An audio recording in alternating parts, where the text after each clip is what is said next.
जय हिंद दोस्तों।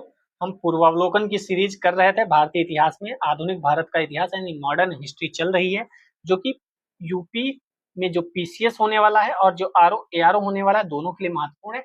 और महत्वपूर्ण तो सभी स्टेट के पीसीएस के लिए भी है। आप यूपीएससी वाले हैं तब भी आप देख सकते हैं, अगर आपको 2 साल बाद 3 साल बाद एग्जाम देना है तो, क्योंकि यहाँ से भी क्वेश्चन के फैक्ट और क्वेश्चन आईएएस वाले भी इसमें पड़े हुए होते हैं, तो वहां आपको कहीं ना कहीं फायदा देगा। ठीक है, जिसमें आज हमें संविधान सभा करनी है। इसके आगे जो भी 1947 आजादी तक की कहानी है वह कंप्लीट करेंगे आज।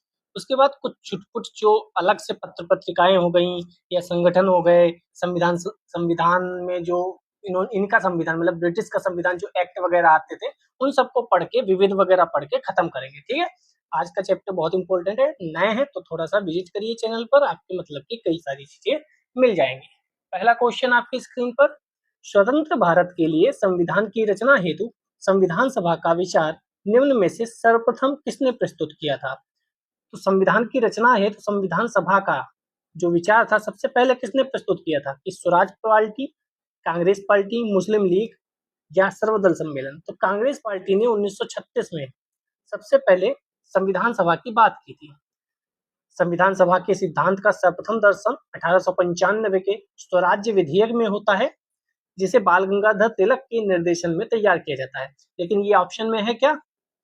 नहीं है। ठीक है, 1895 ऑप्शन में नहीं है। 20वीं सदी में इस विचार को सर्वप्रथम संकेत महात्मा गांधी ने दिया। उन्होंने वर्ष 1922 में अपने विचार व्यक्त करते हुए कहा कि भारतीय संविधान भारतीयों की इच्छा अनुसार ही होगा।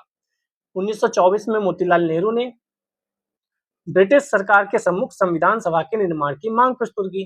क्रोनोलॉजी समझिए रहिएगा। ठीक है, इसके बाद औपचारिक रूप से संविधान सभा के विचार का प्रतिपादन एम.एन. रॉय ने किया। ये क्वेश्चन कई बार पूछा गया है, आगे भी आने वाला है। ठीक है, कि औपचारिक रूप से संविधान सभा के विचार का प्रतिपादन एम.एन. रॉय ने किया। इस विचार को मूर्त रूप देने के लिए पंडित जवाहरलाल नेहरू ने इसको मूर्त रूप दिया। ठीक है, 1936 फैजपुर जो अधिवेशन होता है, वहां संविधान सभा के अर्थ और महत्व की व्याख्या भी दिखाई गई। विकल्प में यदि स्वराज पार्टी 1934 में होता तो यही विकल्प सत्य होता, क्योंकि वर्ष 1934 में रचित या गठित स्वराज पार्टी ने संविधान सभा के गठन की मांग सर्वप्रथम कही थी। लेकिन ये तो है नहीं ऑप्शन में, स्वराज पार्टी 1934 कहीं है? नहीं है। यहाँ कितना लिखा है? 1935 लिखा है, 34 नहीं लिखा है। स्वराज पार्टी ने वर्ष 1934 में होता तो वही विकल्प सही होता, लेकिन वह नहीं है। ठीक है, दूसरा नंबर, संविधान सभा जिसने भारतीय संविधान का निर्माण किया का गठन किया गया था? इंडियन इंडिपेंडेंस एक्ट के अंतर्गत, या 1935 वाले के अंतर्गत, या महारानी की जो घोषणा हुई उसके अंतर्गत, या कैबिनेट मिशन प्लान के अंतर्गत? सबको पता है कैबिनेट मिशन प्लान आया था। उसके बाद हम इसको कल पढ़े थे, कल ये टॉपिक हमने पढ़ा था। ठीक है, कैबिनेट मिशन प्लान के अंतर्गत संविधान सभा का गठन किया गया। भारत में कैबिनेट मिशन कब आया था? 24 मार्च 1986 को आया था, सॉरी 46 को आया था। 3 लोग थे, पैथिल लॉरेंस अध्यक्ष थे, एक अलेक्जेंडर थे, एक क्रिप्स थे। वही क्रिप्स जो क्रिप्स प्रस्ताव लाए थे 1942 में। पैथिल लॉरेंस अध्यक्ष थे। ये कई बार क्वेश्चन पूछा गया है, हम कल इसके बारे में डिस्कस किए थे। ठीक है, इसका उद्देश्य क्या था? स्वतंत्र भारत का संविधान तैयार करने के लिए शीघ्र ही कार्यप्रणाली तैयार करना और अंतरिम सरकार के लिए आवश्यक प्रबंध करना इसका लक्ष्य था। ठीक है, थर्ड नंबर क्वेश्चन, निम्नलिखित में से किस एक ने भारत के लिए संविधान सभा का विचार दिया? तो राजा जी फार्मूला में था, वेवेल योजना में, कैबिनेट मिशन या साइमन कमीशन? तो अभी हमने पढ़ के आए, कैबिनेट मिशन योजना ने संविधान सभा के गठन का विचार दिया था। 4 नंबर, कैबिनेट मिशन योजना के अंतर्गत संविधान निर्मात्री परिसर में प्रत्येक प्रांत को आवंटित सदस्य संख्या निर्धारित करने के लिए एक प्रतिनिधि कितनी जनसंख्या के अनुपात में था? क्वेश्चन कई बार आया है। ये 10 लाख पर एक व्यक्ति था। प्रतिनिधि जो चुन के जाते हैं आज आपके क्षेत्र से, वह भी एक जनसंख्या के उस पर होते हैं कि एक एमपी इतनी जनसंख्या का प्रतिनिधित्व करेगा, एक एमएलए इतनी जनसंख्या का प्रतिनिधित्व करेगा, वही यहाँ पर था। तो उसमें 10 लाख व्यक्ति पर एक प्रतिनिधि चुना जाता था। ठीक है, मतदाताओं की केवल 3 वर्ग माने गए थे। ये भी क्वेश्चन पूछा जाता है, कौन कौन से? एक सामान्य, एक मुस्लिम, एक सिख। तो जितने भी बौद्ध, जैन या ईसाई ये सब जो आएंगे वो किस में आएंगे? सामान्य के अंतर्गत ही गिने जाएंगे। ठीक है, कई बार क्वेश्चन आता है, आप कंफ्यूज हो जाते हो, आपको लगता है ईसाई भी धर्म होगा अलग से, ऐसा नहीं है। यहाँ पारसी भी नहीं है, बौद्ध जैन भी नहीं है, वह सब सामान्य के अंतर्गत ही गिने जाएंगे। और सिख भी केवल पंजाब में अलग गिने जाते थे, बाकी सामान्य में। यहाँ लिखा है सिख केवल पंजाब में।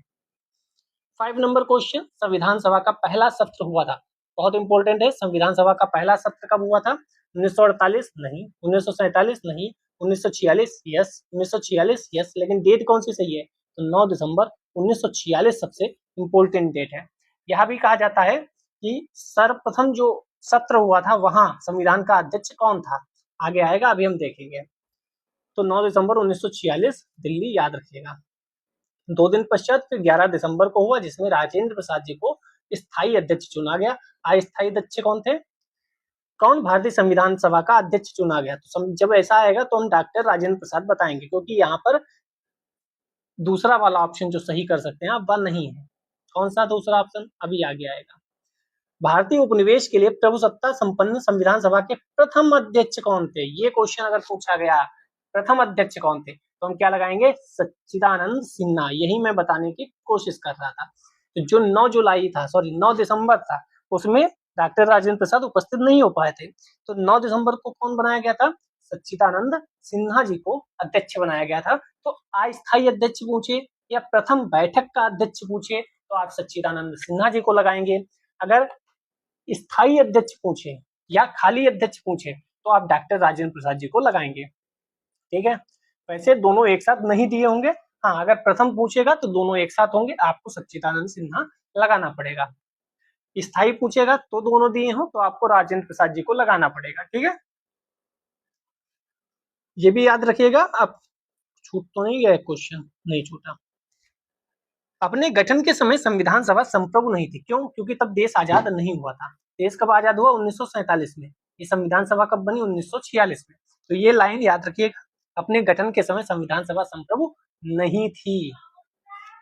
संविधान सभा को 15 अगस्त 1947 को भारतीय अधिराज्य के लिए संप्रभु संविधान सभा घोषित किया गया। क्यों? क्योंकि हम तब आजाद हो गए थे, तो हमारी संविधान सभा संप्रभु हो चुकी थी। इसके अध्यक्ष राजेंद्र प्रसाद जी थे। तो यहाँ पे पूछा क्या गया है?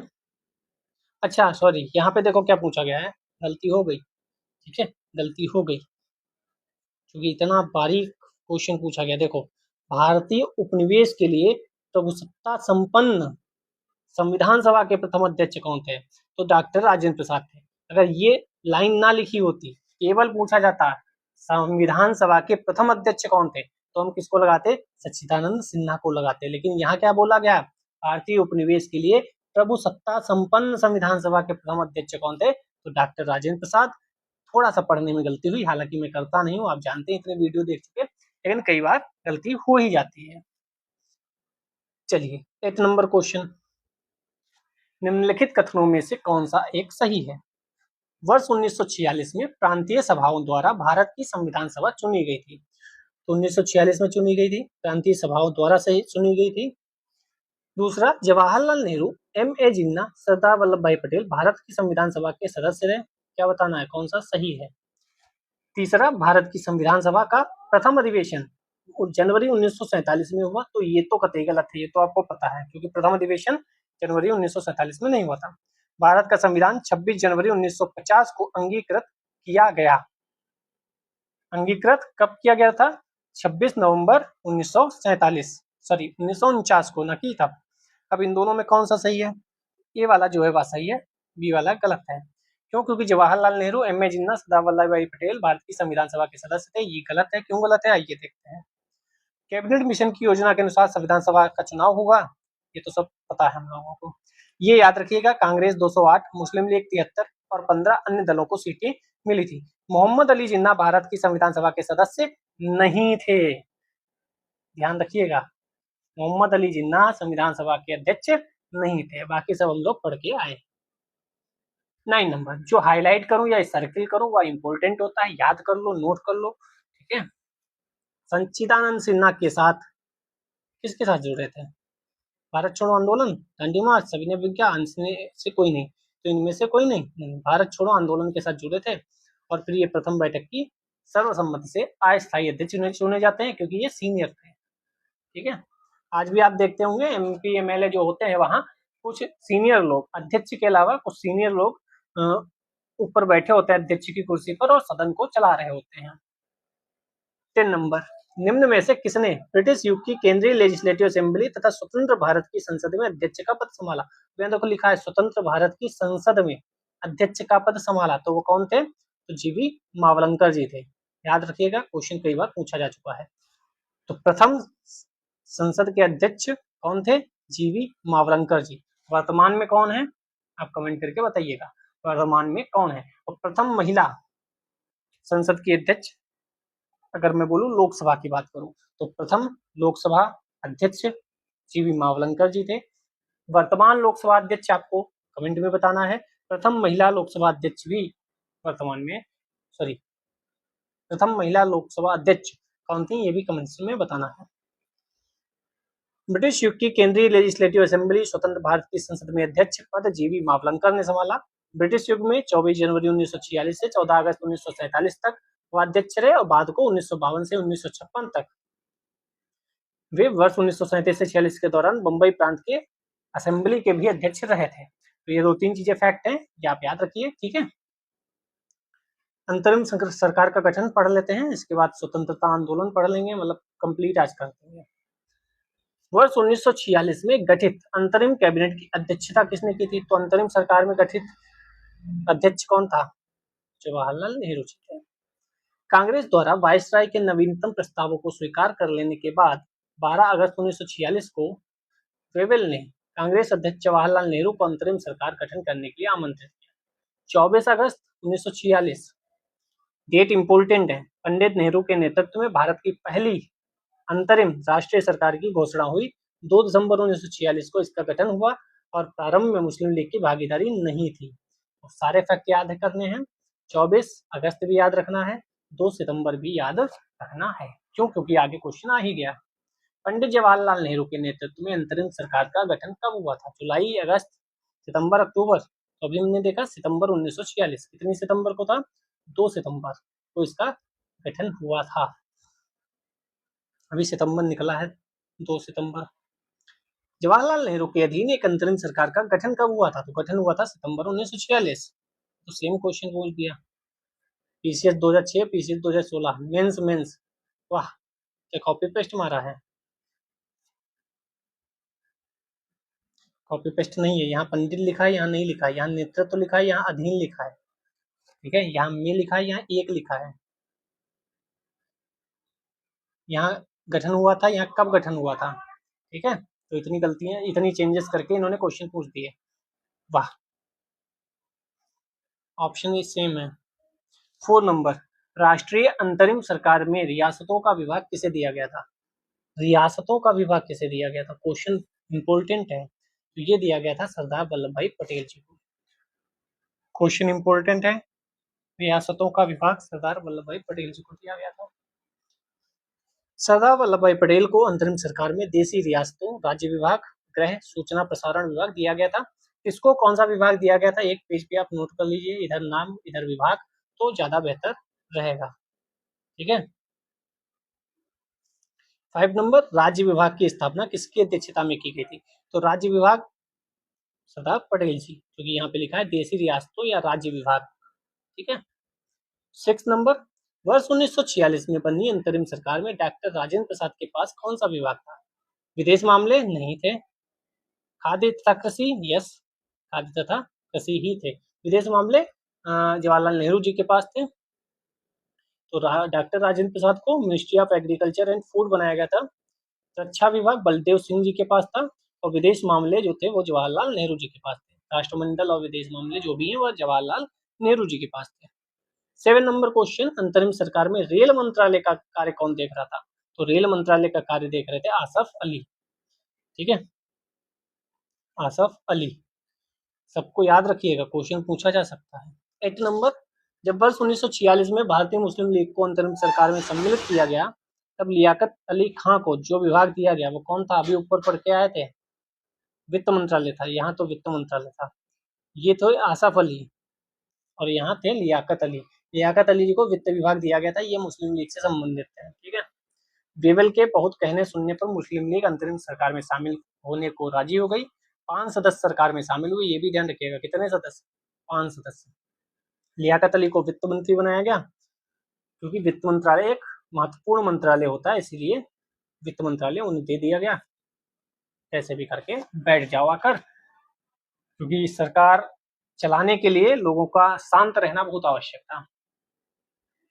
अंतरिम सरकार में वित्त मंत्री कौन थे? तो लियाकत अली खान। संबंधित किससे थे? मुस्लिम लीग से, ध्यान रखिएगा। 3 नंबर, निम्नलिखित में से कौन नेहरू की अंतरिम सरकार में वित्त मंत्री था? बहुत बार क्वेश्चन पूछा गया है। क्यों पूछा गया है? क्योंकि वह मुस्लिम लीग से संबंधित थे। 1946 में गठित अंतरिम सरकार के मंत्रिमंडल में श्रम विभाग किसे सौंपा गया था? श्रम विभाग सौंपा गया था जगजीवन राम जी को। जगजीवन राम जी भी एक इम्पोर्टेंट पर्सन है भारतीय राजनीति में। बाकी आप आगे पढ़ेंगे तो आपको और समझ में आएगा क्यों महत्वपूर्ण है। शायद यूपीएससी में क्वेश्चन आया था 2024 में, या पीसीएस में आया था, कहीं तो आया था, जिसमें एक तरफ व्यक्ति थे, दूसरी तरफ संगठन थे, मतलब राजनीतिक संगठन। तो जगजीवन राम दिया हुआ था क्वेश्चन में शायद। तो श्रम विभाग बाबू जगजीवन राम से संबंधित था। 12 नंबर, कौन अंतरिम सरकार का सदस्य नहीं था? तो अली जहर, बलदेव सिंह, बी आर अम्बेडकर जी नहीं थे, महात्मा गांधी जी भी नहीं थे, दोनों को याद रखिएगा। ठीक है। 2 सितंबर 1946 को पंडित जवाहरलाल नेहरू के नेतृत्व में अंतरिम सरकार की स्थापना हुई या गठन हुआ? दोनों क्वेश्चन का आंसर एक ही होगा। कैबिनेट मिशन योजना के तहत अंतरिम सरकार की घोषणा 24 अगस्त 1946 को हो गई थी। तो घोषणा कब हुई, गठन कब हुआ, दोनों याद रखिएगा। इसमें कौन कौन शामिल था? एक बार नजर डाल लो। पंडित जवाहरलाल नेहरू, सरदार वल्लभ भाई Patel, doctor Rajendra Prasad, आशफ Ali, doctor John Mathai, Jagjivan Ram, Baldev Singh, Ghazanfar Ali खां, लियाकत अली, अब्दुल रब निस्तार, इब्राहिम इस्माइल चुनत्रीगर, राजगोपालाचारी भी थे, डॉक्टर सी एच भाभा, ये लोग शामिल थे। ठीक है। विधि मंत्री लीग द्वारा नामित जोगेंद्रनाथ मंडल थे, ये भी ध्यान रखिएगा, विधि मंत्री। इसमें लीग के 5 सदस्य कांग्रेस के सदस्य शरत चंद्र बोस, सफात अहमद खां, सैयद अली जहीर के स्थान पर शामिल किए गए थे। डॉक्टर बी आर अम्बेडकर इसमें शामिल नहीं थे। चीजें याद रखिएगा। 30 नंबर, निम्नलिखित में से कौन सितंबर 1946 को गठित अंतरिम सरकार में मंत्री नहीं थे? तो जवाहरलाल नेहरू, अबुल कलाम आजाद, डॉक्टर राजेंद्र प्रसाद, लियाकत अली खां। जो 2 सितंबर 1946 को गठित हुई थी उसमें लियाकत अली भी नहीं थे, अबुल कलाम आजाद भी नहीं थे। 2 सितंबर 1946 को गठित अंतरिम सरकार में अबुल कलाम आजाद मंत्री नहीं थे। ठीक है। इस सरकार में शामिल होने वाले 12 कांग्रेसी मंत्री जवाहरलाल नेहरू, सरदार वल्लभ भाई पटेल, डॉक्टर राजेंद्र प्रसाद, आसफ अली, अभी ऊपर पढ़ के आए थे वही। 2 सितंबर 1946 को गठित लियाकत अली प्रारंभ में शामिल नहीं थे। लियाकत अली सहित 5 सदस्य 26 अक्टूबर 1946 में शामिल हुए, जब यहाँ के वायसराय ने मुस्लिम लीग को समझाया कि भाई मान जाओ, काहे परेशान कर रहे हो। उसके बाद शामिल हुए। तो डेट का बहुत ध्यान रखना, ये इंपॉर्टेंट क्वेश्चन है, इसको आप नोट करके रखें कि 2 सितंबर 1946 को कौन कौन शामिल हुआ था। मुस्लिम लीग शामिल हुई थी या नहीं, ये भी क्वेश्चन पूछ सकता है। तो मुस्लिम लीग ही नहीं शामिल हुई थी तो लियाकत अली खां कहाँ से शामिल होंगे? ठीक है, ये ध्यान रखिएगा। और एक ऑप्शन होता है लाइक कमेंट शेयर का, वह भी कभी कभी यूज कर लिया करिए। ठीक है, थैंक यू। 1946 के चुनाव के पश्चात मुस्लिम लीग ने किस प्रांत में अपनी सरकार बनाई? तो मुस्लिम लीग ने कहाँ सरकार बनाई थी? उत्तर पश्चिम सीमा प्रांत, बिहार, पंजाब, बंगाल। तो ये बंगाल में अपनी सरकार बनाते हैं। ए फजलुल हक के नेतृत्व में कृषक प्रजा पार्टी तथा मुस्लिम लीग की गठबंधन की सरकार सत्ता में आती है, ना कि सिर्फ और सिर्फ मुस्लिम लीग की। 14 अगस्त 1947 तक सत्ता में रहा। इसके प्रधानमंत्री एच.एस. सुहरावर्दी थे। चलिए, महत्वपूर्ण इतना नहीं है, 15 चलते हैं। कौन सी तिथि मुस्लिम लीग ने सीधी कार्रवाई दिवस हेतु सुनिश्चित की? तो ये क्वेश्चन हाल फिलहाल में यूपी में जो पेट हुआ था उसके 7 सितंबर की फर्स्ट शिफ्ट में आया था, 16 अगस्त 1946। ठीक है, 16 अगस्त 1946। अब इसे आप सीधी कार्रवाई दिवस कह सकते हैं, दूसरा भी कह सकते हैं। ठीक है। नोआखाली दंगे का प्रमुख केंद्र रहा, ये भी ध्यान रखिएगा। आतंक फैलाया बहुत, पाकिस्तान राज्य की स्थापना के लिए बहुत बर्बादी की थी। चलते हैं भारत का विभाजन एवं स्वतंत्रता, इसको भी कंप्लीट करते हैं और फिर हमारा मेन पोर्शन मॉडर्न हिस्ट्री का कंप्लीट हो जाएगा। लेकिन क्वेश्चन और भी यहाँ से आते हैं, वह भी हम करा देंगे। ठीक है, वहां से भी क्वेश्चन कई आते हैं। पहला क्वेश्चन, जब भारत को स्वतंत्रता प्राप्त हुई थी, यूके में निम्न में से किस एक पार्टी की सत्ता थी? तो यूके में कौन पार्टी थी? Conservative, labour, liberal? तो लिबरल होगी कि लेबर होगी? लेबर पार्टी थी। लेबर पार्टी के ही थे क्लीमेंट आर इटली प्रधानमंत्री। उन्होंने 1945 से 51 तक कार्यकाल रहा। ब्रिटेन में लेबर पार्टी सत्ता में आई, इसीलिए ये सब हुआ, ये भी कुछ लोग कहते हैं। दूसरा, हमने बहुत सारे क्वेश्चन कर लिए हैं और इस वीडियो के बाद भी कम से कम 500 क्वेश्चन अभी बकाया हैं। कमेंट करेंगे तो वह भी करा देंगे। अलग से पत्र पत्रिकाएं जो महत्वपूर्ण है महात्मा गांधी जी की या अन्य लोगों की, वह भी जो क्वेश्चन आए हैं वह करा देंगे। लगभग 500 क्वेश्चन है। ठीक है, आपकी कमेंट पे निर्भर करेगा कि हम वह कराएं या कुछ नया शुरू करें। भारत के स्वतंत्र होते ही समय इंग्लैंड के प्रधानमंत्री कौन थे? तो क्लीमेंट इटली थे। बी आंसर सही हो जाएगा। चलिए, थर्ड नंबर क्वेश्चन, ब्रिटिश सरकार ने जून 1948 तक भारत छोड़ने की घोषणा की थी। कब की थी? तो ये 1946 में की थी क्या? नहीं, फरवरी 1947 में बोले थे जून 1948 में हम भारत छोड़ देंगे, लेकिन जल्दी ही छोड़ दिया। ठीक है, 4 नंबर पर डेडलाइन दी थी कि इतने तक तो मैं छोड़ ही दूंगा, उससे पहले हो गया तो कोई बात नहीं। माउंटबेटन वायसराय के रूप में भारत आया, क्यों आया था? पाकिस्तान को स्वीकार करने के? नहीं, क्यों आया था? यथासंभव भारत को संयुक्त रखने के विशेष हिदायत के साथ, कैसे भी हो भारत को संयुक्त रखो, ना टूटे तो बेहतर है, इसलिए आया था। 20 फरवरी 1947 को इटली ने हाउस ऑफ कॉमन्स के समक्ष बयान दिया कि जून 1948 तक उनका भारतीयों को सत्ता हस्तांतरित करने का इरादा है, परंतु साथ ही यह भी कहा कि यदि तब तक एक संविधान का निर्णय न किया गया तो ब्रिटेन को अधिकार होगा कि वह जिसे चाहे उसे शक्ति सौंप दे। 1947 मार्च में माउंटबेटन को वायसराय पद की शपथ दिलाई गई और उन्हें यहाँ भेजा गया। ठीक है, बाकी तो सब आप जानते हैं।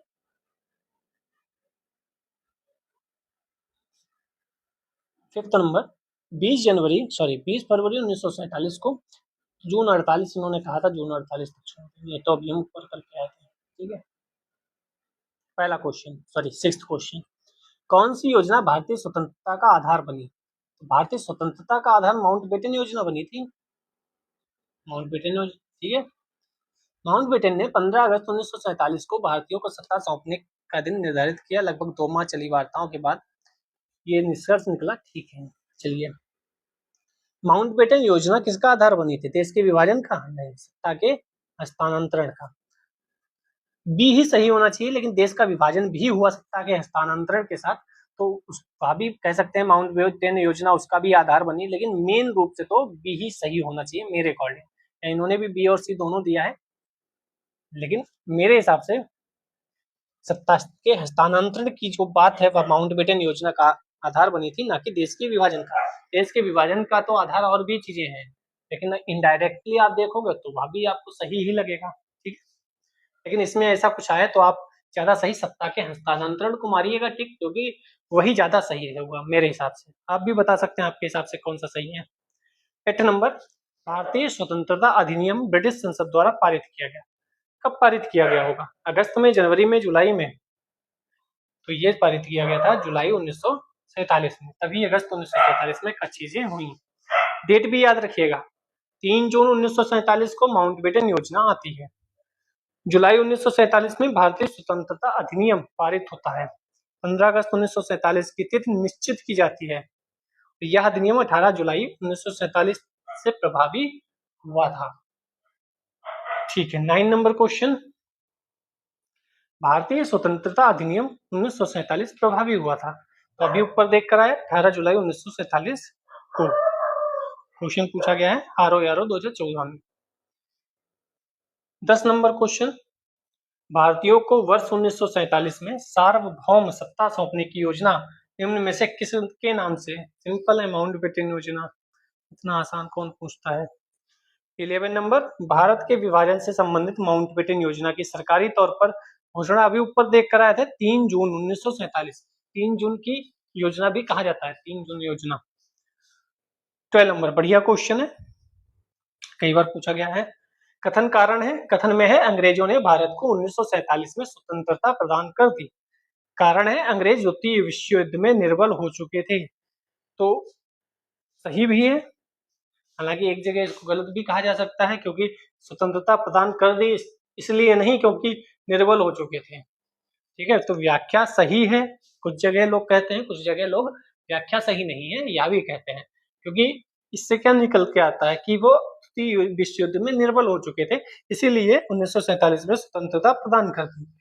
इसका मतलब हमारे जो स्वतंत्रता सेनानी जो भारत छोड़ो आंदोलन और सब कर रहे थे, उसका व्यर्थ हो गया सब।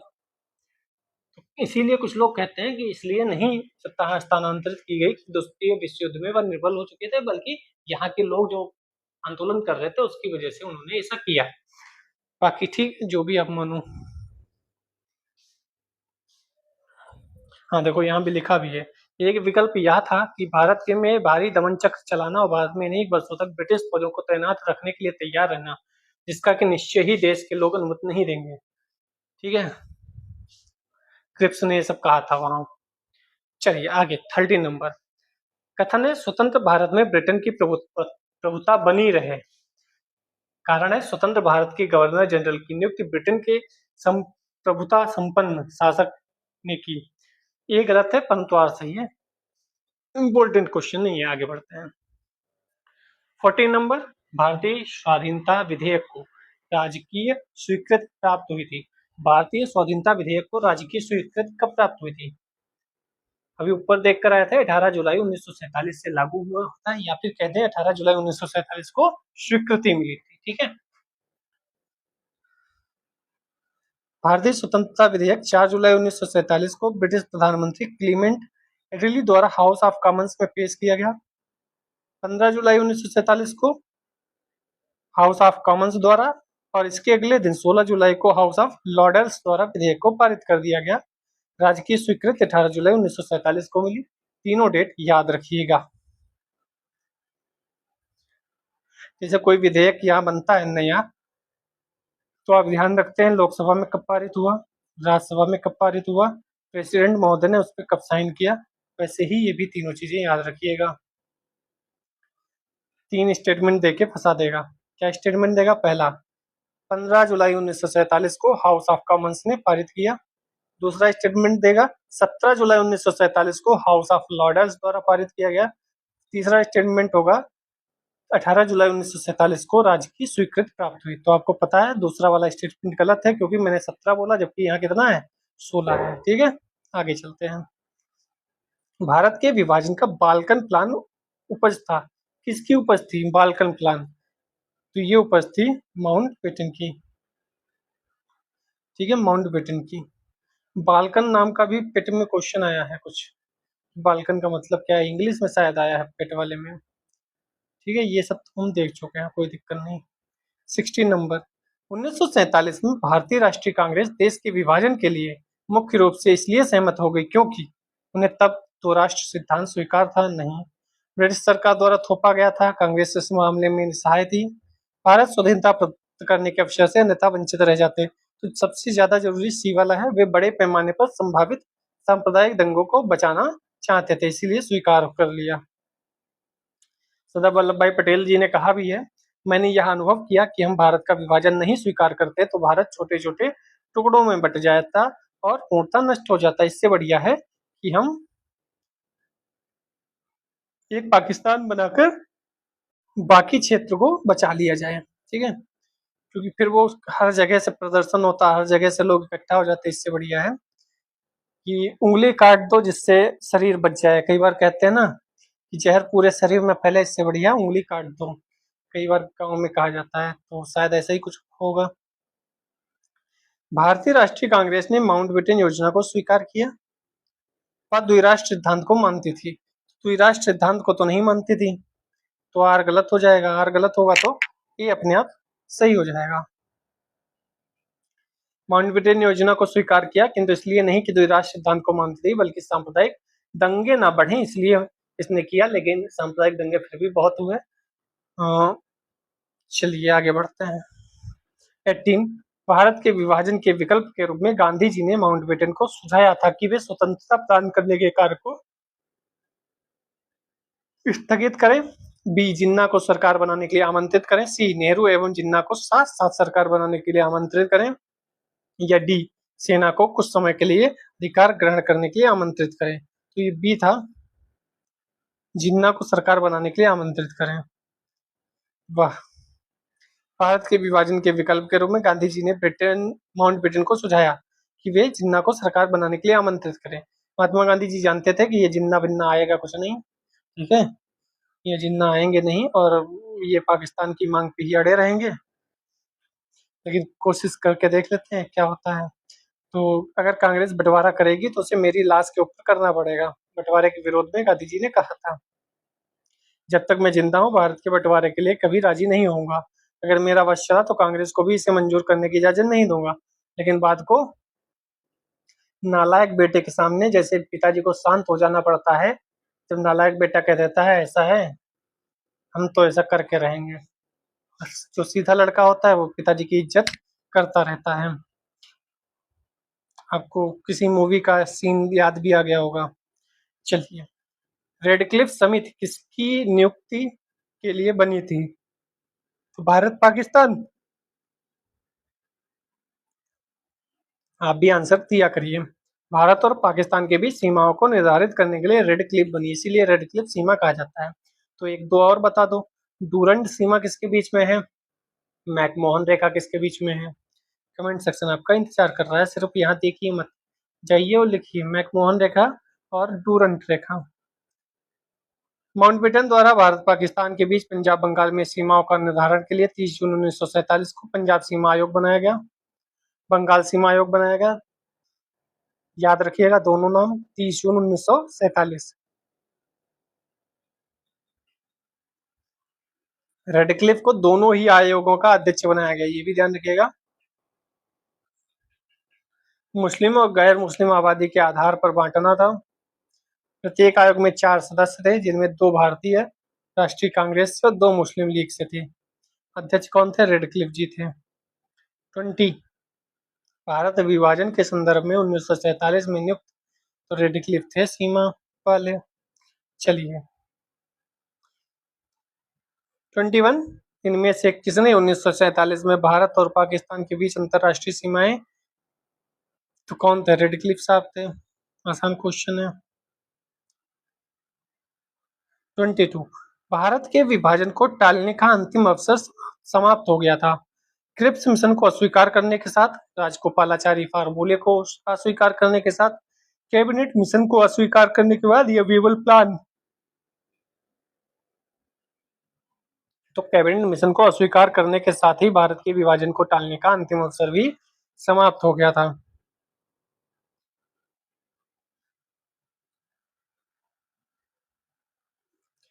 चलिए 14 जून 1947 इंपोर्टेंट डेट है, को कांग्रेस के दिल्ली अधिवेशन में भारत के विभाजन का प्रस्ताव स्वीकृत हुआ। इस अधिवेशन के अध्यक्ष कौन थे? जेबी कृपलानी जी इसके अध्यक्ष थे, ठीक है। प्रस्ताव स्वीकृत किया उस समय कांग्रेस अध्यक्ष जीबी कृपलानी जी थे। इस प्रस्ताव को गोविंद वल्लभ पंत ने प्रस्तुत किया था, ये भी ध्यान रखिएगा। समर्थन मौलाना अबुल कलाम आजाद ने किया था। पहले विभाजन के विरोधी सभी लोग थे। सरदार पटेल, जवाहरलाल नेहरू ने भी इसका समर्थन किया। जीबी कृपलानी ने कांग्रेस की अध्यक्षता से त्यागपत्र दे दिया। कृपलानी के त्यागपत्र देते ही डॉक्टर राजेंद्र प्रसाद कांग्रेस के अध्यक्ष बने थे। वर्ष 1948 में कांग्रेस के जयपुर अधिवेशन में पट्टाभी सीतारामैया कांग्रेस के अगले अध्यक्ष बने। 1950 में कांग्रेस के नासिक अधिवेशन में पुरुषोत्तम दास टंडन कांग्रेस के नए अध्यक्ष बने। इसके बाद 1951 से 54 तक कांग्रेस अध्यक्ष पंडित जवाहरलाल नेहरू रहे। पूरा क्रोनोलॉजी याद रखिएगा। पहले जेबी कृपलानी जी, उसके बाद कौन था? उसके बाद राजेंद्र प्रसाद जी को अध्यक्ष बनाया गया, फिर पट्टाभी सीतारामैया जी को, और उसके बाद पुरुषोत्तम दास टंडन, फिर पंडित जवाहरलाल नेहरू। 24 वर्ष 1947 के भारतीय राष्ट्रीय कांग्रेस के दिल्ली अधिवेशन की अध्यक्षता किसने की थी? तो दिल्ली अधिवेशन में जेबी कृपलानी जी थे। जितने नाम हमने ऊपर बताए वह कहाँ थे यह भी याद रखिएगा। नासिक में कौन था? तो नासिक में पुरुषोत्तम दास टंडन जी थे, ठीक है। अच्छा ये बताओ, किसने कहा था कि अब कांग्रेस का जो उद्देश्य था वह पूर्ण हो गया, अब कांग्रेस को खत्म कर देना चाहिए, कांग्रेस को विघटित कर देना चाहिए, कांग्रेस की पार्टी समाप्त कर देनी चाहिए क्योंकि आज हम आज़ाद हो चुके हैं। किस महापुरुष ने ऐसा कहा था? अगर वह सही हो जाता तो बढ़िया था। आज कांग्रेस नहीं कहती हम इतने पुराने हैं, क्योंकि तब की कांग्रेस अब की कांग्रेस में अंतर है। तब एक ही पार्टी मेन रूप से होती थी, अधिकतर लोग उसी पार्टी में थे। तब की कांग्रेस अब की कांग्रेस में जमीन आसमान का अंतर है। नई दिल्ली में वर्ष 1947 में आयोजित अखिल भारतीय राष्ट्रीय कांग्रेस समिति विभाजन का प्रस्ताव का समर्थन किसने किया था? तो अबुल कलाम आजाद जी ने प्रस्ताव का समर्थन किया था और गोविंद वल्लभ पंत जी ने उसको क्या किया था? गोविंद वल्लभ पंत ने भारत का विभाजन को प्रस्ताव प्रस्तुत किया था।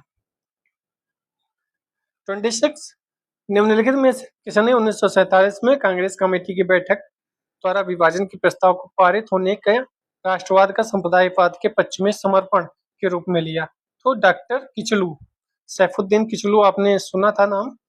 1947 में कांग्रेस कमेटी की बैठक द्वारा जो हुआ था उसमें कहा राष्ट्रवाद का संप्रदायवाद के पक्ष में समर्पण, कि हम इसलिए अपने राष्ट्र को तोड़ रहे हैं क्योंकि कहीं संप्रदायवाद ना हो जाए, कहीं दंगा फसाद ना हो जाए। मतलब हम दंगा फसाद की वजह से अपने देश के टुकड़े कर लिए। ठीक है, राष्ट्रवाद का संप्रदायवाद के पक्ष में समर्पण हो गया। तो कई बार ऐसा भी लगता है कि ये गलत हुआ, कई लोगों का मानना है गलत हुआ, कई लोगों का मानना है कि मजबूरी थी। सरदार पटेल जी ने कहा भी है कि अगर हम नहीं करते तो जगह जगह पर दंगे होते और कई पाकिस्तान बन सकते थे, इससे बढ़िया हमने उसको हटा दिया। लेकिन उनकी बात सोचो जिनको फ्री में आज़ादी मिल गई, क्योंकि क्या ही रोल था मुस्लिम लीग का, क्या ही रोल था उन लोगों का जो कूद रहे थे कि हमें पाकिस्तान, वो तो मतलब ऐसा लगता है कि भारत की आज़ादी में तो कोई काम ही नहीं किए, वो तो सिर्फ हमें पाकिस्तान दे दो, पाकिस्तान दे दो, लड़ाई लड़े हम और वो अपना निकल लिए चुपचाप। ठीक है, तो कई बार ऐसा भी लगता है। हालांकि फिर कुछ लोग कहते हैं कि जिन्ना पहले तो राष्ट्रवादी थे, बात को अलग हो गए। ठीक है, 27 आप भी विचार किया करिए चीज़ों पे, आपका भी मस्तिष्क है, आपका भी अधिकार है कि पढ़े लिखे व्यक्ति होने के नाते अपने विचारों को प्रकट करें। अखिल भारतीय कांग्रेस कमेटी की 14-15 जून 1947 को संपन्न हुई बैठक में भारत विभाजन के पक्ष में किसने मतदान किया था? तो किसने किया था? खान अब्दुल गफ्फार खान ने भारत विभाजन के पक्ष में किसने मतदान किया? प्रथम विदेशी नागरिक जिसे भारत रत्न दिया गया कौन था वो? कमेंट सेक्शन आपका इंतजार कर रहा है। 14-15 जून 1947 को संपन्न अखिल भारतीय कांग्रेस कमेटी की बैठक में भारत विभाजन के विपक्ष में खान अब्दुल गफ्फार खां के साथ ही डॉक्टर सैफुद्दीन किचली, पुरुषोत्तम दास टंडन ने मतदान किया। किसमें किया था? विपक्ष में किया था कि भारत विभाजन नहीं होना चाहिए। प्रस्ताव गोविंद वल्लभ पंत, अबुल कलाम आजाद ने समर्थन किया, वल्लभ भाई पटेल, जवाहरलाल नेहरू ने प्रस्ताव को समर्थन दिया। ठीक है, चलिए 28 14-15 अगस्त 1947 की मध्यरात्रि को अंतरिम संसद के रूप में किसने सत्ता ग्रहण की? अंतरिम सरकार ने, संविधान सभा ने, किसने की थी? संविधान सभा ने। अंतरिम संसद के रूप में किसने सत्ता ग्रहण की? संविधान सभा ही उस समय की अंतरिम संसद जो थी उसमें बैठती थी। ठीक है, क्योंकि तुरंत चुनाव बंद करा के सांसद इकट्ठा नहीं किए जा सकते थे ना, तो नियत दिन से और जब तक दोनों डोमिनियनों की संविधान सभाएं नए संविधान की रचना न कर लें, उनके अधीन नए विधानमंडल गठित ना हो जाए, तब तक संविधान सभा को ही अपने डोमिनियन के केंद्रीय विधानमंडल के रूप में कार्य करना था। कहा जाता है संविधान सभा ही विधानमंडल का काम भी कर रही थी और संविधान बनाने का भी काम कर रही थी। 29 दोनों के अध्यक्ष अलग अलग होते थे, ये भी ध्यान रखिएगा। 14-15 अगस्त 1947 की मध्य रात्रि केंद्रीय असेंबली में इकबाल का गीत हिंदुस्तान हमारा जनगण मन किसने गाया? इकबाल जी के बारे में भी आप लोगों ने पढ़ा होगा, सुचेता कृपलानी ने गाया। इकबाल वही हैं जिन्होंने, जिनके बारे में पिछली वीडियोज में पढ़े हैं, आप जाकर देख सकते हैं। क्या ही बताऊं। 14 अगस्त 1947 मध्य रात केंद्रीय असेंबली में जनगण मन मोहम्मद इकबाल द्वारा रचित सारे जहां से अच्छा हिंदुस्तान हमारा सुचेता कृपलानी जी ने गाया था। सुचेता कृपलानी जी उत्तर प्रदेश की प्रथम क्या रही हैं? 30 नंबर क्वेश्चन, पहले अवसर पर भारत के प्रधानमंत्री की नियुक्ति की थी, किसने की थी? गवर्नर जनरल ने। यस, पहले अवसर पर गवर्नर जनरल ने नियुक्ति की थी, क्योंकि उस समय राष्ट्रपति तो थे नहीं, उसमें चुनाव तो हुआ नहीं था। ठीक है, किसने की थी? गवर्नर जनरल ने। स्वतंत्र भारत के प्रथम गवर्नर जनरल कौन थे? प्रथम गवर्नर जनरल जो थे वह माउंटबेटन ही थे। क्यों? क्योंकि ये हमारी अच्छी बात थी कि हमने उसी व्यक्ति को बना दिया थोड़े दिन के लिए गवर्नर जनरल, जो पूरा देख-रेख कर रहा था भारत में। उसे पता था कहाँ क्या चीज़ें हैं। हम एकदम से कोई नया व्यक्ति बिठा देते तो शायद उसका कम्युनिकेशन सेना के साथ या पुलिस के साथ या अन्य लोगों के साथ उतना बढ़िया नहीं होता। तो हम समझदारी किए, माउंटबेटन को यही लग रहा था कि पाकिस्तान भी हमें बना देगा गवर्नर जनरल, हम दोनों को संभाल लेंगे। फिर धीरे-धीरे उनको स्थानांतरित कर देंगे चीज़ें। लेकिन मुस्लिम लीग तो हवा में उड़ रही थी, उसे तो बिना कुछ काम किए सब कुछ मिल रहा था। उसने माउंटबेटन से कहा ऐसा है आप निकल लो, आप अपना भारत में देखो जाके, यहाँ हम देख लेंगे। और तभी ज़्यादा अव्यवस्थाएँ फैली, ठीक है? अगर स्वतंत्र भारत का प्रथम गवर्नर जनरल पूछे तो माउंटबेटन, और भारतीय गवर्नर जनरल पूछे प्रथम तो राजगोपालाचारी। राजगोपालाचारी सीनियर व्यक्ति थे। 32 कौन स्वतंत्र भारत का प्रथम गवर्नर जनरल? जब स्वतंत्र भारत का प्रथम पूछे तो माउंटबेटन को ही लगाएंगे। अंतिम गवर्नर जनरल भी पूछे तो माउंटबेटन को ही लगाएंगे क्योंकि अंतिम भी वही था। सॉरी, अच्छा स्वतंत्र भारत का पूछा है, सॉरी सॉरी। स्वतंत्र भारत का अंतिम गवर्नर जनरल तो राजगोपालाचारी थे, उसके बाद तो राष्ट्रपति जी बन गए थे, ठीक है। अगर स्वतंत्र भारत का ना पूछता अंतिम गवर्नर जनरल तो कौन बनता? माउंटबेटन। 1952 से 54 तक वे मद्रास के मुख्यमंत्री भी रहे थे। कौन? राजगोपालाचारी जी। राजगोपालाचारी का फार्मूला भी है, सीआर फार्मूला, वो भी आपको पता होगा, कब आया था? क्रोनोलॉजी में पूछा जाता है। विभिन्न मुद्दों पर कांग्रेसी नेताओं से मतभेद के कारण उन्होंने कांग्रेस छोड़कर स्वतंत्र पार्टी का भी गठन किया था। 34 स्वतंत्र भारत के पहले भारतीय गवर्नर जनरल कौन थे? अब यहाँ पे भारतीय पूछा है तो हम क्या लगाएंगे? राजगोपालाचारी। हालांकि यहाँ पे माउंटबेटन दिया भी नहीं है। भारतीय पूछेगा तो माउंट राजगोपालाचारी, वरना प्रथम कौन थे? भारत के प्रथम एवं अंतिम भारतीय गवर्नर जनरल तो भारतीय राजगोपालाचारी जी। भारत का अंतिम वायसराय तो माउंटबेटन था। भारत का अंतिम बोला है, स्वतंत्र भारत का नहीं। स्वतंत्र भारत के अंतिम कौन थे? राजगोपालाचारी। 37 स्वतंत्र भारत के प्रथम विधि मंत्री कौन थे? तो विधि मंत्री कौन थे? Doctor B are Ambedkar ji प्रथम विधि मंत्री हुआ करते थे। प्रारूप समिति के अध्यक्ष तो थे ही साथ में। 38 बिल्कुल प्रारंभ से भारत के राष्ट्रपति के पद पर आसीन व्यक्तियों का निम्नलिखित में से कौन सा कहीं सही क्रम है? तो राजगोपालाचारी, राजेंद्र प्रसाद, राधाकृष्णन, वीवी गिरी, जाकिर हुसैन। उसने राष्ट्रपति पूछा है तो राजगोपालाचारी तो जो होंगे नहीं, तो आंसर कौन सा सही होना चाहिए? बी सही होना चाहिए। लेकिन वीवी गिरी पहले नहीं हुए, जाकिर हुसैन पहले हुए, तो डी होना चाहिए आंसर। देखो यहाँ तक भी फंसाया है। राजेंद्र प्रसाद तो ठीक है, राधाकृष्णन ठीक है, जाकिर हुसैन पहले थे, वीवी गिरी बाद को। यहाँ वीवी गिरी पहले लिखा है, जाकिर हुसैन बाद को लिखा है, तो यहाँ भी फंसाने की कोशिश की गई है। ये पूछा कब गया? पीसीएस 2009 में। 39 नंबर माउंटबेटन की अध्यक्षता में बनी विभाजन परिषद में भारतीय राष्ट्रीय कांग्रेस का प्रतिनिधित्व किसने किया? तो विभाजन परिषद में कौन होगा? 2 और 3 जवाहरलाल नेहरू, सरदार पटेल जी, दोनों कद्दावर नेता, दोनों इसमें उपस्थित थे।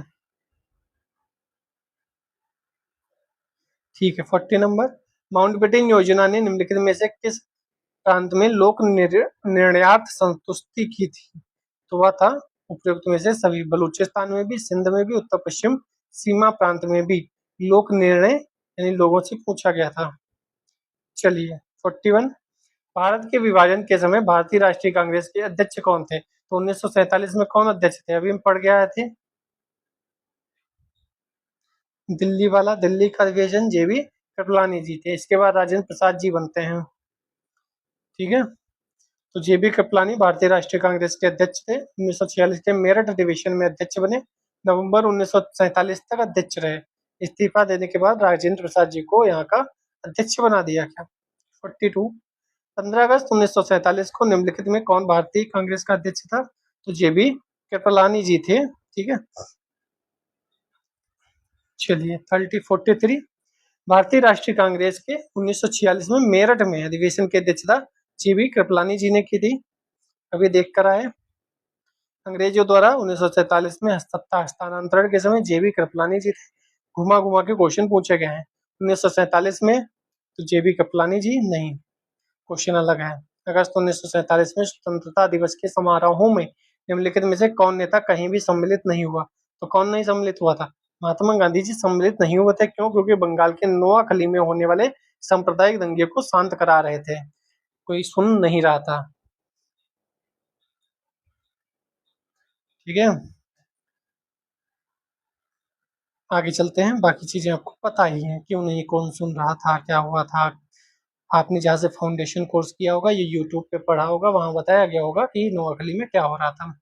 संविधान को 26 जनवरी के दिन लागू करने का निर्णय इसलिए किया गया था क्योंकि 1930 में प्रथम स्वतंत्रता दिवस हमने मनाया था। रावी नदी के तट पर लाहौर अधिवेशन, पंडित जवाहरलाल नेहरू जी की अध्यक्षता। ठीक है, तो उसको यादगार बनाने के लिए हमने गणतंत्र दिवस बना दिया। भारतीय राष्ट्रवाद ब्रिटिश राज का शिशु था। भारतीय राष्ट्रवाद ब्रिटिश राज का शिशु था, ये किसने कहा है? ये कहा है आर कोपलैंड ने। याद कर लेना, हो सकता है पूछ दें, क्यों आ चुका है।